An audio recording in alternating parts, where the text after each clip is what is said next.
Hello learners, welcome to Banking Solutions. अगर आप भी हर बार प्री एग्जाम में 2-3 नंबर से रह जाते हैं, आपका सिलेक्शन 2-3 नंबर से रुक जाता है प्री में, तो ये वीडियो आपके लाइफ चेंजिंग साबित होने वाला है।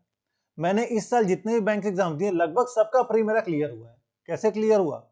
ये कोई लक नहीं था, एक टेस्टेड फॉर्मूला है जो आप भी फॉलो करेंगे तो आप भी कर सकते हैं सभी बैंक एग्जाम के प्री क्लियर, मेंस भी क्लियर कर सकते हैं आप।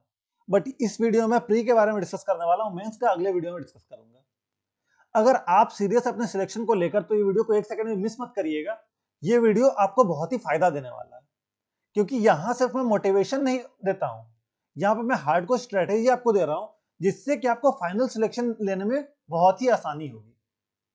तो चलिए वीडियो की ओर बढ़ते हैं। सबसे पहले मैं डिस्कस करूंगा कॉमन मिस्टेक्स जो सभी स्टूडेंट कर रहे हैं आज की डेट में। मैंने भी शुरू में किया था ये कॉमन मिस्टेक्स। क्या क्या कॉमन मिस्टेक्स मैंने किया था और क्या क्या आप कर रहे हैं, रिलेट करके देखिएगा एक बार। तो पहला पॉइंट है, सिर्फ पढ़ाई से सिलेक्शन नहीं होता है। अब जितना मर्जी पढ़ लो, अगर आपका अप्रोच गलत है ना, तो सिलेक्शन आपका पॉसिबल नहीं है। बिना एनालिसिस के आप रैंडम मॉक दिए जा रहे हो, बिना प्लानिंग के पढ़ाई कर रहे हो, अगर ये गलतियां आप कर रहे हो तो आप हर बार हर साल जाकर एग्जाम दोगे, आपका सिलेक्शन नहीं होगा। अभी मैं सिर्फ और सिर्फ कॉमन मिस्टेक्स डिस्कस करूंगा, इसे कैसे ठीक किया जाए अगले स्लाइड में डिस्कस करूंगा, ठीक है। तो पहला पॉइंट हुआ कि सिर्फ पढ़ाई करने से सिलेक्शन नहीं होता है, आपको एक स्ट्रेटेजी बना के सिलेक्शन करनी होती है, ठीक है। पढ़ाई करनी होती है स्ट्रेटेजी बनाकर। दूसरा पॉइंट है गलत टाइम मैनेजमेंट। स्मार्ट वर्क और हार्ड वर्क में आपको डिफरेंस निकालना होगा। बहुत सारे स्टूडेंट सिर्फ और सिर्फ हार्ड वर्क किए जा रहे हैं कि मैं 8 घंटा 10 घंटा पढ़ रहा हूं, फिर भी मेरा सिलेक्शन नहीं हो रहा है, तो आप गलत चीज कर रहे हैं ना। यहाँ पे हार्ड वर्क नहीं, स्मार्ट वर्क आपको प्रैक्टिस करना होगा। बहुत सारे स्टूडेंट हैं जो 4 से 5 घंटा ही पढ़कर एग्जाम क्रैक कर सकते हैं, जो कर रहे हैं। जॉब के बाद वो जॉब करते हैं दिन में और शाम में आकर पढ़ाई करते हैं, 4 से 5 घंटा तैयारी कर रहे हैं और वो एग्जाम क्रैक कर रहे हैं। तो वो हार्ड वर्क नहीं कर रहे हैं, वो स्मार्ट वर्क कर रहे हैं। आप 8-8 घंटा दिन के पढ़ लोगे, फिर भी आपका सिलेक्शन नहीं हो रहा होगा, लेकिन वो सिर्फ 4 घंटे में कैसे सिलेक्शन ले रहे हैं? क्योंकि वो हार्ड वर्क नहीं कर रहे हैं, स्मार्ट वर्क कर रहे हैं। और तीसरी चीज कि स्पीड और एक्यूरेसी का गलत कॉम्बिनेशन है आपका। लोग या तो स्पीड पे फोकस करते हैं, अगर स्पीड बढ़ाने फोकस कर रहे हैं तो उनकी एक्यूरेसी कॉम्प्रोमाइज हो रही है। एक्यूरेसी मेंटेन कर रहे हैं तो उस चक्कर में उनका स्पीड स्लो हो जा रहा है। आपको दोनों बैलेंस करके चलना होगा। कैसे करते हैं, चलिए सारा कुछ अब डिस्कस करें कि क्या क्या इसका रीजन, क्या क्या आप स्ट्रेटेजी फॉलो कर सकते हैं इन चीजों को ठीक करने के लिए। मेरी क्या स्ट्रेटेजी थी? मेरी स्ट्रेटेजी 3 स्टेप में मैंने कोई भी बैंक एग्जाम, जो भी बैंक एग्जाम क्लियर किया है, ये 3 स्टेप को फॉलो करके किया है। स्टेप नंबर 1 क्या है? मॉक नहीं इंपॉर्टेंट है, इंपॉर्टेंट उसका एनालिसिस है। मॉक ज्यादा इंपॉर्टेंट नहीं है, इंपॉर्टेंट उसका एनालिसिस है। हर कोई मॉक देता है, लेकिन डिफरेंस ये था ना कि मैं मॉक देता था, उसके साथ मॉक में जितना टाइम लगा उसका 2 गुना टाइम मैं एनालिसिस में लगाता था। जैसे कि अगर मैं 1 घंटे का मॉक दे रहा हूं ना, तो एनालिसिस पे 2 घंटे लगा रहा हूं। अब ये 2 घंटे में करता क्या था, कैसे एनालिसिस करता था? तो सबसे पहले तो मैं अपनी गलतियों को ढूंढता था, जैसे कि कौन सा क्वेश्चन मेरा रॉन्ग हुआ है, कौन सा क्वेश्चन मैंने स्किप किया है, और कौन से क्वेश्चन में मैंने टाइम ज्यादा लगाया है, ठीक है।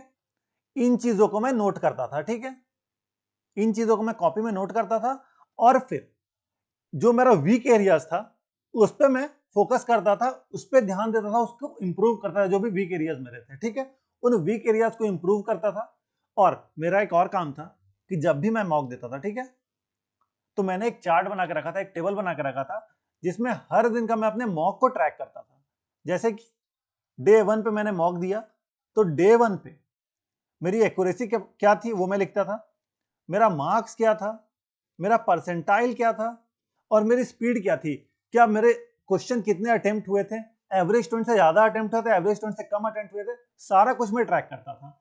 और कुछ दिन के बाद, 7-8 दिन 15 दिन के बाद, हर बार मैं ट्रैक करता था कि मेरा जो ग्राफ बन रहा है परफॉर्मेंस का, वो अपवर्ड है या डाउनवर्ड है। अगर डाउनवर्ड ग्राफ है तो मैं उस स्ट्रेटेजी को छोड़ देता था। मैंने 4-5 स्ट्रेटेजी, नहीं 8 स्ट्रेटेजी, मैंने 8 स्ट्रेटेजी बनाई थी, जिसमें से ये स्ट्रेटेजी बेस्ट लगा, इससे मुझे बहुत फायदा हुआ था। बहुत सारी स्ट्रेटेजी मैंने बनाई, बहुत सारे छोड़े, बट ये जो स्ट्रेटेजी था इससे मुझे बहुत फायदा मिला है। हर दिन मैं जो ट्रैक करता था ना, उससे बहुत फायदा मिला, जिससे आपको पता चलता है कि आपकी स्ट्रेटेजी आप जो फॉलो कर रहे हैं वो आप सही डायरेक्शन में फॉलो कर रहे हैं या नहीं कर रहे हैं, ठीक है। तो स्टेप नंबर 1 ये था। अब अगला स्टेप मेरा क्या था कि मैं स्मार्ट टॉपिक का सिलेक्शन करता था। जो हाई वेटेज वाले टॉपिक हैं उस पर ज्यादा फोकस करता था, जैसे कि पजल्स, DIs, अरिथमेटिक, ये सभी क्या है, ये एक हाई वेटेज टॉपिक्स हैं, तो इन पे मैं ज्यादा फोकस करता था। और देखिए स्टूडेंट्स क्या करते हैं ना कि सिर्फ एक एग्जाम पे फोकस करते हैं। अगर आप बैंक एग्जाम से तैयारी कर रहे हैं तो 3 मेजर एग्जाम्स होते हैं, 6 टोटल मेजर एग्जाम होते हैं पीओ क्लर्क मिलाकर, RRB PO clerk, IBPS PO clerk, SBI PO clerk. ठीक है, अब डिफरेंस क्या होता है देखिए, आरआरबी, आईबीपीएस और एसबीआई तीनों तो बैंकिंग एग्जाम है, बट तीनों में डिफरेंस क्या है वो देखिए। आरआरबी में इंग्लिश नहीं इंपॉर्टेंट होती है, आप चाहे तो हिंदी से भी आरआरबी क्रैक कर सकते हो, और प्री में तो इंग्लिश आती ही नहीं है, प्री में इंपॉर्टेंट नहीं होती है इंग्लिश। ठीक है, मेन जो आपको फोकस करना होता है वो सिर्फ और सिर्फ क्वांट और रीजनिंग में फोकस करना होता है, और मैक्सिमम नंबर ऑफ क्वेश्चन यहाँ पे आपको प्रैक्टिस करनी होती है, क्योंकि 40-40 क्वेश्चन रहते हैं इसमें। ठीक है, आईबीपीएस में इंग्लिश ऐड हो जाता है और क्वेश्चन का लेवल थोड़ा अप हो जाता है, आरआरबी से थोड़ा अप लेवल का क्वेश्चन आईपीएस में आता है। वही अगर एसबीआई की बात करें तो एसबीआई में इस बार से इंग्लिश आपके लिए इंपॉर्टेंट हो गया प्री के लिए बहुत ज्यादा, और साथ ही साथ एसबीआई जो है ट्रिकी क्वेश्चन हर बार कुछ ना कुछ इंट्रोड्यूस करता है। तो एसबीआई के लिए अगर आप फोकस करते हैं, आपको ट्रिकी क्वेश्चन प्रैक्टिस करनी होगी। आईबीपीएस लेकर चल रहे हैं तो उसके लिए इंग्लिश आपको रखना ही रखना होगा, और आरआरबी में आप इंग्लिश इग्नोर कर सकते हैं, लेकिन मैक्सिमम नंबर ऑफ क्वेश्चन आपको प्रैक्टिस करनी होगी, क्योंकि 40-40 दोनों सेक्शन से आते हैं आपके।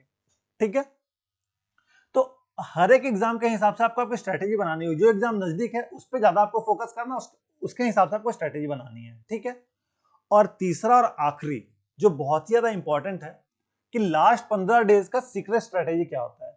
बहुत सारे लोग इसे स्किप करते हैं, जो उनका स्ट्रेटेजी फॉलो करते आते हैं वो पूरा वही फॉलो करते हैं, लेकिन मैंने लास्ट 15 डेज की स्ट्रेटेजी अलग रखी थी। क्या स्ट्रेटेजी थी मेरी, तो लास्ट 15 डेज में मैं स्मार्ट रिवीजन और प्रैक्टिस पे ज्यादा टारगेट करता था। ठीक है, जैसे कि रोज सुबह मैं एक मॉक देता, टोटल एग्जाम के 15 दिन जब बाकी है तो मैं 3-3 मॉक्स हर रोज देता था। ठीक है, 2 से 3 मॉक मैं हर रोज देता था, जिसमें कि एक सुबह उठ के मॉक देता था मैं, एक मॉक देता था जो मेरा एग्जाम का टाइम है उसमें, और एक मॉक शाम में देता था। ठीक है, जो एग्जाम का टाइम है उसमें मैं कोई एक्सपेरिमेंट नहीं करता था, जो सुबह मॉक रहता था उस पे मैं क्या करता था, थोड़े बहुत एक्सपेरिमेंट की, कौन सा सेक्शन मैं पहले अटेम्प्ट करूं, ये मैं स्ट्रेटेजी फॉलो करता था। कि हो सकता है कि अगर रीजनिंग खोल रहा तो पहले मैं एक में पजल बनाता था, दूसरे में मिसलेनियस क्वेश्चन बनाता था, तीसरे में पहले मैं सिलॉक्स और बाकी इनइक्वालिटीज वाले क्वेश्चन बनाता था, और जो शाम में रहता था उसमें फिर मैं अलग स्ट्रेटेजी फॉलो करता था। उसमें मैं क्या करता था कि पहले मैं वन लाइनर्स मिसलेनियस ये बनाकर पजल लास्ट में बनाता था। तो ये एक्सपेरिमेंट मैं पहले और तीसरे मॉक में करता था, लेकिन दूसरा मॉक जो एग्जाम टाइम में दे रहा हूँ उसमें कोई एक्सपेरिमेंट नहीं चलता था मेरा, जो मैं शुरू से देता आ रहा हूँ उसे देता था। ठीक है, इस तरह से। और फिर उसके बाद जो मेरा डेल वीक पॉइंट था ना, उस पर और ज्यादा फोकस मैं हर रोज करता था। ठीक है, लास्ट के 15 दिन में जो आपका वीक टॉपिक है उस पर ज्यादा फोकस करना, इंग्लिश पे और रीजनिंग पे ज्यादा ध्यान देना, ट्रिकी क्वेश्चंस या वोकैब पे ज्यादा ध्यान देना, वोकैब का ज्यादा रिवीजन करना इंग्लिश में। हर रोज 30 से 40 मिनट 50 मिनट सिर्फ और सिर्फ इंग्लिश के वोकैब्स के लिए देता था मैं, और ट्रिकी क्वेश्चन इंग्लिश के प्रैक्टिस करता था। तो बस आप ये 3 स्टेप फॉलो करोगे ना, तो आपका हर एक एग्जाम प्री का इस बार निकलेगा और आपका रिजल्ट आपके हाथ में होगा। देखिए, अगर मैंने हर एक प्री एग्जाम क्लियर किया है ना, तो आप भी कर सकते हो। आपको सिर्फ एक सही स्ट्रेटेजी फॉलो करना है और आपका गेम चेंज हो जाएगा। इस स्ट्रेटेजी को आप फॉलो करके देखिएगा। अगर आप भी ये सोच रहे हो ना कि आपका सिलेक्शन पॉसिबल है या नहीं, तो एक काम करिएगा, आप इस वीडियो की स्ट्रेटेजी को सिर्फ और सिर्फ 15 दिन तक फॉलो करके देखिएगा, सिर्फ 15 दिन तक। उसके बाद आपको मॉक में सुधार देखने को मिलेगा, आपको रिजल्ट खुद देखने को मिलेगा कि हाँ, मुझ में सुधार आ रही है। अगर आप में सुधार नहीं आ रहा, बेझिझक स्ट्रेटेजी को छोड़ दीजिएगा, लेकिन एक बार फॉलो करके जरूर देखिएगा, क्योंकि ये चीजों के बारे में डिस्कस कोई नहीं करता है।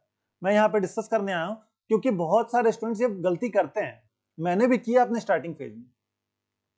तो आप भी जरूर से एक बार फॉलो करके देखिएगा, आपको बहुत फायदा मिलने वाला है।